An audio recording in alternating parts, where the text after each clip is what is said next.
Desde piezas con incrustaciones de oro hasta salas repletas de objetos que valen más que ciudades enteras, el Palacio de Buckingham alberga algunos de los tesoros más valiosos del mundo. Con un valor de casi 5.000 millones de dólares, es una casa que realmente no se puede comprar. En este video, nos adentramos en este histórico palacio de 1.000 millones de dólares. Número 2. La pregunta de los 5.000 millones de dólares. El Palacio de Buckingham ocupa 16 hectáreas en el centro de Londres. Funciona como sede administrativa de la monarquía británica. Cuenta con 775 habitaciones, incluyendo 19 salas de estado, 52 habitaciones reales y de invitados, 188 habitaciones para el personal, 92 oficinas y 78 baños. El edificio tiene una fachada de 108 metros de ancho, 120 metros de fondo y 24 metros de altura. El salón de baile mide 36,6 metros de largo, 18 metros de ancho y 13,5 metros de alto. Es la sala más grande de toda la estructura y se utilizó por primera vez en 1856 para celebrar el fin de la Guerra de Crimea. Más de 760 ventanas requieren limpieza cada 6 semanas. 1.514 puertas marcan la estructura. Más de 40.000 bombillas iluminan los interiores. Los tasadores inmobiliarios han intentado ponerle un precio a esta propiedad. El desafío es inmenso. ¿Cómo se valora algo que jamás podrá venderse? Se estima que el edificio por sí solo podría alcanzar entre 3.100 y 3.900 millones de libras, pero añadir el contenido lo eleva aún más. La valoración total se sitúa entre 4.900 y 5.000 millones de dólares, considerando su estructura, su ubicación privilegiada y su contenido. Pero el palacio no se puede vender. Nunca aparecerá en ningún mercado inmobiliario. La propiedad pertenece al monarca británico reinante en su carácter oficial, ejercida por derecho de la corona. Este concepto legal representa la propiedad estatal, no personal. La propiedad pasa automáticamente al siguiente soberano tras la sucesión. No se puede vender ni heredar de forma privada. El sitio se fundó en 1703 como Buckingham House, construida para John Sheffield, duque de Buckingham. Era una casa adosada de ladrillo rojo diseñada por William Wyndham, con un coste aproximado de 7.000 libras. El rey Jorge III la adquirió en 1761 por 21.000 libras como residencia familiar para la reina Carlota. Llegó a conocerse como la Casa de la Reina. 14 de sus 15 hijos nacieron allí. Jorge IV quería algo más grandioso. En 1825, encargó al arquitecto John su transformación en un palacio. El proyecto se descontroló.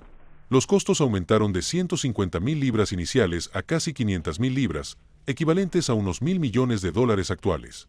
Nash fue despedido por extravagancia. Edward Blore completó la obra tras la muerte de Jorge IV en 1830.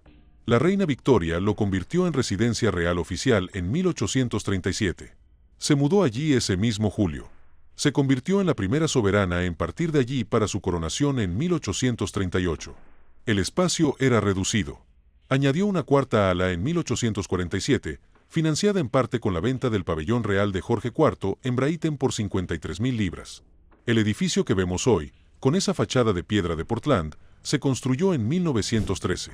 Sir Aston Webb renovó la fachada este durante 13 semanas para combatir los daños causados por el hollín.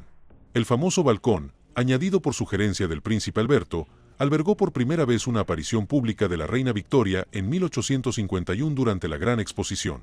Desde entonces, ese balcón ha sido testigo de jubileos, bodas, coronaciones y momentos de celebración nacional. El palacio sobrevivió a la Segunda Guerra Mundial. 9 bombas alemanas impactaron el edificio entre 1940 y 1945. Una de ellas destruyó la capilla. El rey Jorge IV y la reina Isabel inspeccionaron personalmente los daños, negándose a evacuar. La madre comentó, célebremente, tras un bombardeo, «Me alegro de que nos hayan bombardeado. Me hace sentir que puedo mirar a Listen a la cara». Hoy en día, el palacio cuenta con más de 800 empleados. Recibe a más de 50.000 invitados al año para banquetes de estado, recepciones y 3 fiestas de verano en el jardín, en julio. Cada fiesta acoge hasta 8.000 asistentes que consumen 20.000 sándwiches por reunión. La cartera inmobiliaria real ronda los 33.000 millones de dólares. El Palacio de Buckingham es la pieza central. Sus muros albergan algo más valioso que el propio edificio, algo que transforma la fría piedra en un museo viviente de la obra artística humana. La colección real comprende más de 1 millón de artículos, entre pinturas, esculturas, muebles, porcelana, relojes, instrumentos musicales, joyas y artefactos acumulados a lo largo de los siglos por los monarcas británicos. La colección está valorada en unos 10.000 millones de libras, aproximadamente 12.500 millones de dólares. Esta colección no es propiedad personal del monarca. Se conserva en fideicomiso para la nación. Las pinturas por sí solas constituyen uno de los conjuntos de obras maestras europeas más bellos del mundo. La Dama de los Virginales con un caballero, de Johannes Vermeer, una serena escena doméstica pintada alrededor de 1660, fue adquirida por Jorge III en 1762. Su obra La lección de música, pintada entre 1662 y 1665, resalta la intimidad del siglo de oro neerlandés. Rembrandt van Riegens, el constructor naval, y su esposa desde 1633, cuelgan en estos pasillos, mostrando su dominio de la luz y la emoción humana. Tiziano, Rafael, Miguel Ángel y los maestros del Renacimiento italiano están presentes. El autorretrato de Rubens de 1623 y los retratos ecuestres de Anthony van de Ghk añaden dramatismo flamenco. Los paisajes urbanos venecianos de Canaletto aportan grandeza arquitectónica. La escultura domina ciertos espacios con una presencia imponente. Marte y Venus de Antonio Canova, tallado en mármol blanco entre 1815 y 1822, se encuentra en el Salón de Mármol. Fue un regalo del príncipe regente, símbolo de la paz posnapoleónica. Los dioses aparecen en un tierno abrazo. Las Tres Gracias de Canova, terminada entre 1814 y 1817, muestra tres figuras entrelazadas con elegancia neoclásica. El mobiliario representa la cumbre de la artesanía inglesa y francesa, abarcando siglos de gusto refinado. En el Salón Verde, dos armarios parisinos de Adam Weisweiler presentan paneles botánicos con incrustaciones que ejemplifican el estilo de Luis XVI. La influencia de Jorge IV se ve en muebles lacados y chinoiserie del ala este. Las colecciones incluyen porcelana de Sèvres, como un jarrón verde de Madame de Pompadour de 1759 en el Salón Verde. La mesa de los grandes comendadores tiene una tapa pintada como camafeos con bronce dorado. El reloj Early Norton de Jorge III muestra hora global, planetario, fases lunares y mareas de 32 puertos. El piano de la Reina Victoria de 1850 está en el Salón Blanco. Una armadura samurái del siglo XVII, regalo del Shogun Tokugawa Ieyasu a Jacobo I, representa los primeros lazos diplomáticos con Japón. La colección filatélica incluye el sello azul de Mauricio de 1847, valorada en 100 millones de libras. El huevo Fabergé en mosaico de 1914, con esmeraldas, rubíes y diamantes, fue adquirido por la Reina María en 1933. Regalo del zar Nicolás II, contiene camafeos Romanov de niños asesinados 4 años después. Su valor estimado es de 20 millones de libras. Existe además una colección privada de arte real. Incluye obras de Dalí, Lori y Monet, valoradas en decenas de millones.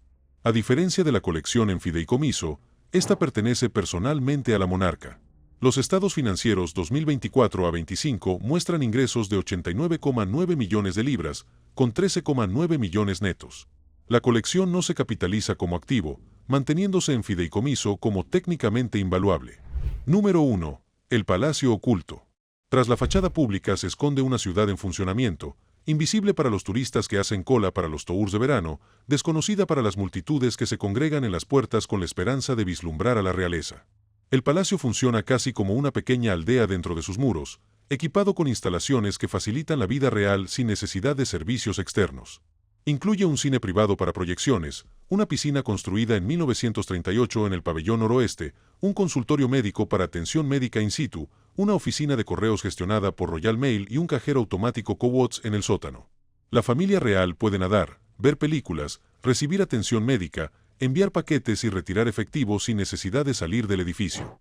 Dos conservadores de relojería dan cuerda a 350 relojes semanalmente, y cada mecanismo requiere una atención precisa. Un relojero a tiempo completo mantiene más de 350 relojes, asegurando que el tiempo siga el ritmo en estas salas. Hay un forjador de guardabarros, un especialista que mantiene los equipos de chimenea. Hay un sargento de bandera responsable de los colores ceremoniales que ondean sobre el palacio. Un taller de joyería se encarga de la reparación y el mantenimiento de los objetos preciosos que han adornado a los monarcas durante generaciones. El salón de baile fue la primera sala electrificada en 1883, lo que refleja la temprana adopción de comodidades modernas en medio de una arquitectura histórica. Bajo tierra, los misterios se multiplican y la oscuridad esconde secretos que pocos conocerán jamás. El río Tyburn, antaño un canal abierto repleto de salmones, ahora fluye bajo tierra como una alcantarilla, extendiéndose desde Marylebone hasta el puente de Vauxhall. Pasa justo debajo del patio delantero y el ala sur, uno de los llamados ríos perdidos de Londres, y discurre bajo el palacio donde el rey celebra audiencias con los primeros ministros. Los esfuerzos de la Sociedad de Pesca de Tyburn para restaurarlo a la superficie requerirían la demolición de partes importantes del edificio. El río permanece oculto. Persisten los rumores de túneles secretos que han fascinado a los historiadores durante décadas. Algunas historias sugieren pasajes que conectan con Viteal, las cámaras del Parlamento, Clarence House o incluso un ramal del antiguo ferrocarril de correos que antaño transportaba el correo por debajo de las calles de Londres. Las anécdotas históricas dan a estos rumores un aire de posibilidad. Se dice que el rey Jorge IV y la reina madre se encontraron con un educado desconocido de Newcastle durante una exploración de zonas subterráneas en tiempos de guerra. Al parecer, había estado viviendo allí sin ser detectado. Se le describió como muy cortés. Estos túneles siguen sin confirmarse en gran medida y son objeto de un acalorado debate entre los historiadores, y se dice que los funcionarios del palacio tratan estas revelaciones como información clasificada. Los jardines de 16 hectáreas constituyen el jardín privado más grande de Londres, una extensión verde oculta tras muros en uno de los mercados inmobiliarios más caros del mundo, donde los precios de las propiedades hacen que tal extensión sea casi inconcebible. Incluyen un helipuerto donde aterrizan helicópteros para viajes reales urgentes, una cancha de tenis recreativa entre árboles centenarios, un lago que refleja el cielo y alberga fauna silvestre, y más de 350 tipos de flores silvestres que sustentan una diversa fauna, incluyendo 30 especies de aves que anidan y se alimentan en los cuidados jardines. El helipuerto ha servido como zona de aterrizaje desde antes de la coronación de la reina Isabel II en 1953, lo que lo convierte en la instalación de este tipo más antigua de Londres. La realeza ha llegado por aire a estos terrenos durante más de 7 décadas. En el año 2000 se añadió una estera permanente bajo el césped para evitar daños al césped debido a los repetidos aterrizajes, a la vez que se conservaba el aspecto prístino del jardín. Los jardines albergan la colección nacional de moreras del Reino Unido, con unas 40 variedades que prosperan donde antaño se producía seda. Esto honra los orígenes del sitio como el Jardín de Moreras del Rey Jaime I, creado en 1609 para la cría de gusanos de seda, un ambicioso intento de establecer una industria sedera inglesa.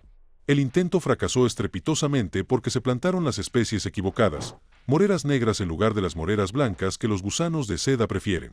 Un árbol superviviente de aquella plantación original del siglo XVII sigue en pie y da fruto después de más de 400 años. Históricamente, los terrenos albergaban animales exóticos que hoy parecerían fantásticos. Los ciervos vivían allí para las cacerías de Enrique VIII en la época Tudor. Jacobo I mantenía un zoológico con camellos y cocodrilos que vagaban por terrenos que más tarde se convertirían en la sede del imperio. La reina Carlota tenía elefantes y una cebra en la época georgiana. La reina Victoria montó el famoso elefante Jumbo de P.T. Barnum en estos terrenos. El palacio ha sufrido fallos de seguridad que revelan vulnerabilidades en medio de su grandiosidad. Edward Jones, conocido como el Chico Jones, irrumpió 3 veces entre 1838 y 1841. Era adolescente y robaba comida de las cocinas. Michael Fagen robó ropa interior de la reina Victoria, se sentó en su trono y en 1982 entró al dormitorio de Isabel II, trepando paredes y recorriendo pasillos hasta los aposentos privados de la monarca. Conversó con ella antes de ser arrestado, un encuentro surrealista. También se habla de fantasmas en estos salones. Un monje encadenado aparece en la terraza en Navidad, sus cadenas resonando sobre las piedras. El mayor John Wynne, secretario de Eduardo VII que se suicidó en un escándalo victoriano, supuestamente ronda su oficina con suspiros que el personal ha oído. Las bodegas bajo el ala oeste datan de 1760. Una sala oculta desde 1948, la oficina de correos de la corte o sala de telégrafos. Hoy, los avisos de nacimientos y de funciones reales se exhiben en las puertas del palacio. Los aposentos privados del rey ocupan el ala norte, apartados de la grandiosidad ceremonial. No son las ornamentadas estancias de estado de las visitas guiadas. Son más tranquilas, más humanas.